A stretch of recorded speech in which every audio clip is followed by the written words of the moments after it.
ভাবলাম ছেলেটা তো সবে জ্বর থেকে উঠলো, কিছুই খেতে ওর ভালো লাগছে না, তাই একটু ওকে ঘুরিয়ে নিয়ে আসবো আর নিজেও একটু ঘুরে আসবো। নিজেরও শরীরটা কয়েকদিন ধরে একদমই ভালো নেই।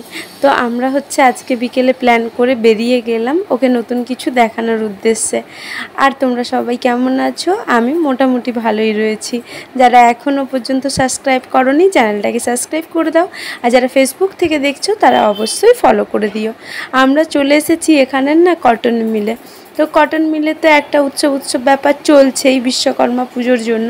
তো ছেলেকে আমি দেখিয়ে নেব কিভাবে তুলো থেকে সুতো তৈরি হয়। এটা ওর জন্য একদমই নতুন একটা জিনিস হবে। ও কখনোই এর আগে এই কটন মিলে আসেনি। আর কত বড় বড় যন্ত্র থাকে, কত যন্ত্র থাকে, সেইগুলোতে তুলো থেকে সুতো তৈরি হয়, এটা দেখলে ও খুশিই হবে।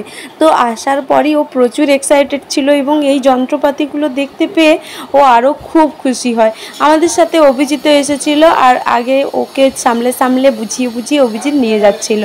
অভিজিৎ বহুবার এখানে এসেছে, কিন্তু আমার ছেলের জন্য এটা একদমই প্রথমবার। তো ও প্রচুর এক্সাইটেড, প্রত্যেকটা জিনিস জানার জন্য এত উৎসাহ দেখাচ্ছিল যে আমাদেরই ভালো লাগছিল। আর মনে হচ্ছিল এর আগে কেন ওকে নিয়ে আসেনি, তাহলে হয়তো ও আরও ভালোভাবে উপভোগ করতো। আমার নিজেরও খুব ভালো লাগছিল, কারণ ছেলের সাথে সাথে এটা আমারও কিন্তু ফার্স্ট টাইম ছিল। আমরা এর আগে এলেও ভেতরে ঢুকিনি। তো আমার নিজেরও খুব ভালো লাগলো। পুরো ব্যাপারটা ওর বাবা ওকে বুঝিয়ে দেখালো, আর ও খুব খুশি হলো। এরপর ছোট্ট একটা গার্ডেন ছিল, ওখানে এসেছে, ও খেলছিল আর কি ওখানে একটু এসে। আর সব বাচ্চারাই এখানে ওদের বাবা মায়েদের সাথে এসেছিল, তো ও বেশ গুড ফিল করছিল। তারপরে দেখো না, এইদিকে না একটা ফটোশ্যুট করছে ছোট্ট বাচ্চা বেবির আর কি। তো ও সামনে দিয়ে আসতে গিয়েও আটকে গেল, ভাবলো যে থাক কিছুটা টাইম পরে তার যাবে। ওই ভাই বুঝতে পেরে সরে গেল, আর ও পার হয়ে গেল ওইদিকে। তো তারপরে ও বললো চলো মাম্মা বেরিয়ে যাই। এখানে না ওই চাট মশলা তৈরি হচ্ছিল। তো ছেলে বলল না, আমি এসব চানা টানা খাবো না, আমাকে একটু মিক্স ফ্রুট দাও। তো ওকে মিক্স ফ্রুট দিলাম, আর আমরা জানো তো চানা খেলাম।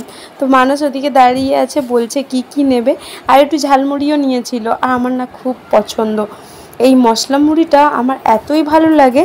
তো আমি এটা খাওয়ার পরে বললাম তুমি একটু মশলা মুড়িও বলে দাও।